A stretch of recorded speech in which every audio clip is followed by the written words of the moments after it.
Hello, my name is Jamie and welcome back to my YouTube channel. Unlike any other YouTube channel that showcases Pokemon Go PvP content, my channel only exclusively showcases Shadow Pokemon. So if you're into that type of content, I'd appreciate it if you could like and subscribe. So let's get into today's video. This is a team that I did run in Season 7. You can actually see if you scroll down, my very first video was posting this team from Season 7. I went a perfect 5-0 in that. Let's see if we can get the same results today. So with the Season 8 move updates, Poison got a buff. One of the main weaknesses to this team is Ice. And the most common Pokemon last season that had Ice type coverage was Abomasnow. Abomasnow was a nightmare for this team. However, I tried running it personally and it went terribly, as the Poison is just relentless. So with that in mind, I think it's a good time to bring this team back. These battles are actually from a couple of days ago, so let's get into the team. We're on a Shadow Dragonair lead, running Dragon Breath, Aqua Tail and Dragon Pulse. I like Shadow Dragonair because it actually beats stuff like Bastiodon in the one shield. A lot of people don't believe that and they actually commit both shields just to win switch, which puts us in a great spot. We've got a Shadow Hypno safe spot, which is running Ice Punch and Thunder Punch. We've got that Ice Punch coverage because we're quite weak to Altaria. And in the back, we've got our legendary Shadowgliscor. If you don't know about Shadowgliscor, it's a very underrated pick. We're seeing a lot of Hypno and Defense Deoxys, so this thing completely shuts them down on the switch and obviously has the ability to one-shot tanks while resisting fighting. So without any further ado, let's get into the battles. So in this first matchup, we pick up a lead against Dragonair and Stunfisk. We are hitting them with resisted damage via Dragon Breath, however it does still quite chunk. We can hit them for super effective with Aqua Tail, but they do actually outpace us. Charge move coming through, this is only 5 mud shots, so I know it's going to be a rock slide and I am going to no shield. We're going to over farm quite a bit and then we're going to look to hit him with a super effective Aqua Tail. We'll see what the opponent wants to do. Aqua Tail coming through, this does about 30-40%. The opponent actually shields, which is quite surprising. So I do wonder what they've got in the back. We will match shields and we'll see if the opponent is going to look to switch. The opponent does switch into a Defense Deoxys, so we bank the Aqua Tail for later, and now we switch into our Gliscor. Gliscor is a really good matchup here, as it resists counter, rock slides are neutral, and it resists Thunderbolt. This is one of the main reasons I've brought back Gliscor, because there's such a dominant matchup here with the Defense Deoxys. Night Slash coming through, this is going to do a real good chunk of damage. You can see now they're actually in farm down range. Charge move coming through, we're going to commit our last shield and we're going to look to completely Fury cut her down. Gliscor ahead in energy is deadly. Much like the Cradilly, this thing has the ability to one-shot. Back in comes the Dragonair and Stunfisk. We're not baiting here. We're going to overfarm the Energy Dry Stunfisk and we're going to go for the Earthquake. You can see there it does massive damage, and in the back we've got an Azumarill. Azumarill is another problematic Pokemon for this team. However, our Hypno is the best response for it. Charge move coming through. They haven't built up to the Hydro Pump, so I imagine it's just a play rough, which it is, which is 5, no problems. We're going to over farm and look to get off 2 Thunder Punches. I imagine one will get the shield and one will do massive damage. We let a bubble through, which isn't great. First Thunder Punch gets the shield. Second Thunder Punch is going to do big damage. We deny the bubble, which is great. And the Azumarill is going to have to throw its energies. We've got far too much health for them to bubble down. They throw their energy here without over farming. This puts us in a great spot. Our Dragonair's got plenty of health, and as you remember before, we saved the Aqua Tail, so we're going to build up, look to land the Dragon Pulse to take out the Azumarill. We are resisting bubble due to our Dragon typing. We get to the resisted Dragon Pulse here, but from a Shadow, even resisted, this is going to be more than enough to take out Azumarill. GG's to the opponent. So moving on into this second battle, we pick up a lead against the Politoed. This is kind of a good matchup for us. We do resist the Weather Balls, however, the Blizzard would one-shot. They aggressively switch into a Charmer, so we need to get a Dragonair out immediately. We match that with our Hypno. We're going to get off this Thunder Punch. We're going to hope to get to 2 moves, as Granbull's so squishy, we imagine they'll shield out absolutely everything.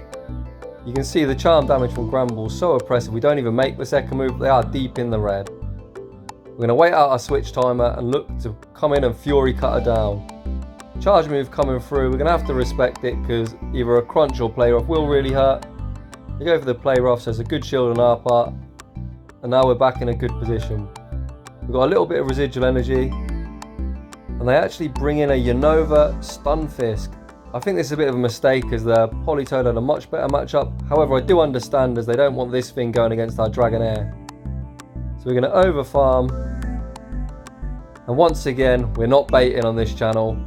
We'll land the big Earthquake and another one shot.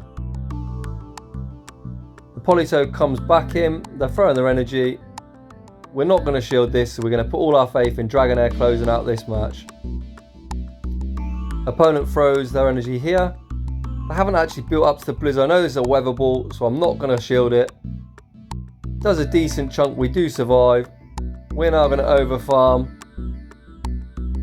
We're going to go for this Aqua Tail. I imagine the opponent's going to have to shield at this stage. They're getting quite low on HP. We do shield. This is only another weather ball. However, we're deep in the red now, so we are going to have to respect it. And now we're just a couple of Dragon Breaths away from landing this Dragon Pulse. That's back-to-back games. Dragon Pulses close out that game. Dragon Pulse lands. Does a bit of overkill, but GG's to that opponent. So moving on into this third battle, we see yet another steel lead. This time another Galarian Stunfisk. We saw how the first one played out. We'll see if they build up to the Earthquake, which they do this time. We look to catch the Earthquake on our Gliscor. They actually go for the Earthquake, which is great for us. That's 60 energy wasted. However, we are hard countered by an Azumarill. Azumarill is hitting us for super effective with the bubble, and they can hit us for double super effective if they're running Ice Beam. We land the Earthquake, which is great for us. However, our switch timer comes back up, and we save that Gliscor for later with a bit of residual energy. Switch into our Hypno, shield up the charge move, and they actually bring back in their Steel type. Although we aren't running Fire Punch, these Ice Punches still hit for neutral, and from a shadow they do a decent chunk. I imagine the opponent is going to throw here. They've got the energy for an Earthquake, but I'm not going to shield as it won't take us out from this range. And they do throw the Earthquake. And we now make another aggressive swap into our Dragonair that already has enough loaded energy to go for this Aqua Tail. The opponent doesn't shield, which again is great for us. And they bring back in the Azumarill. The Azumarill is actually quite low on HP, so we're just going to go for this resisted Aqua Tail. They are going to have to shield if they want to keep it alive, which they do. Our Dragonair is in a good spot as we shield it up, save it for later, and we aggressively swap into our Hypno again. And they bring in an Altaria. This is why we run Ice Punch. We get the first shield here.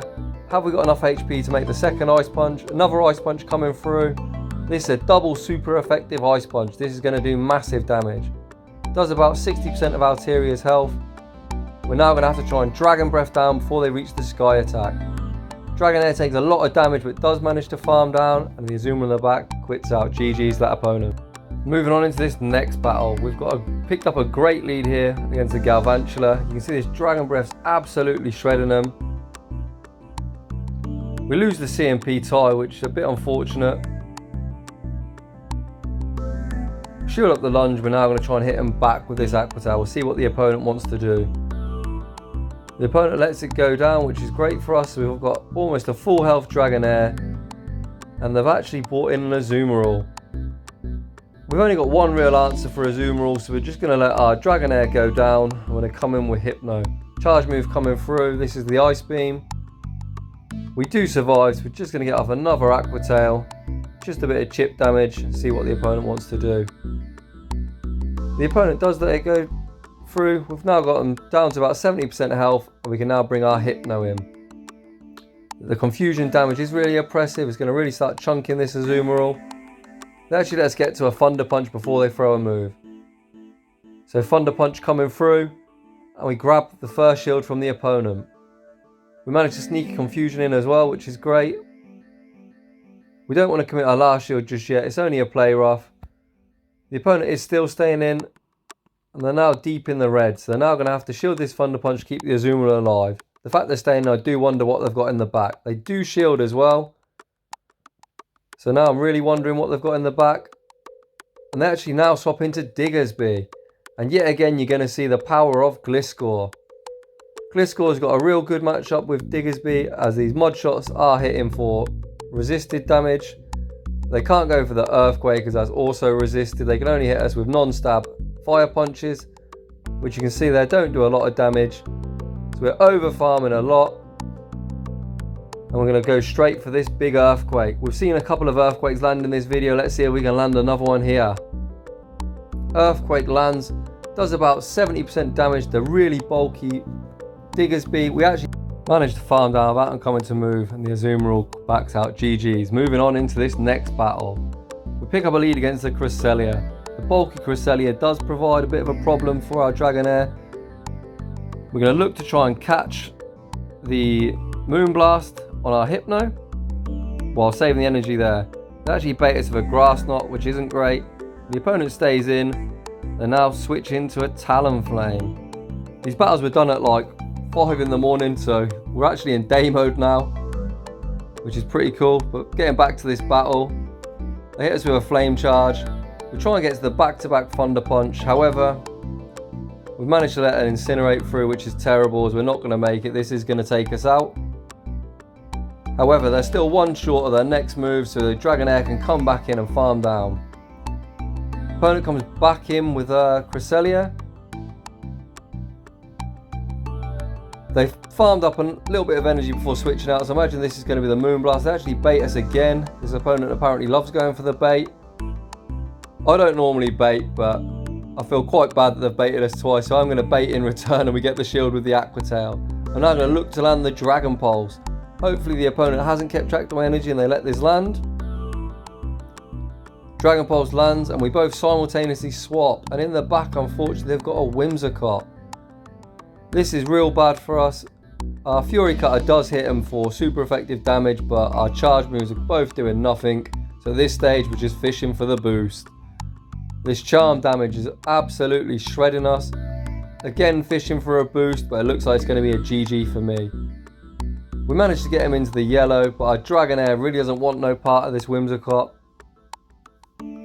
Charge move coming through. You can see we're super healthy, but this charm damage is going to absolutely shred through us.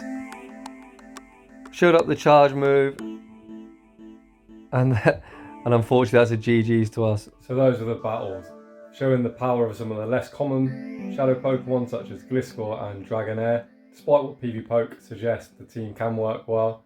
If you like that content, if you're one of the 92% of people that are watching this and not subscribed, I'd appreciate it if you could.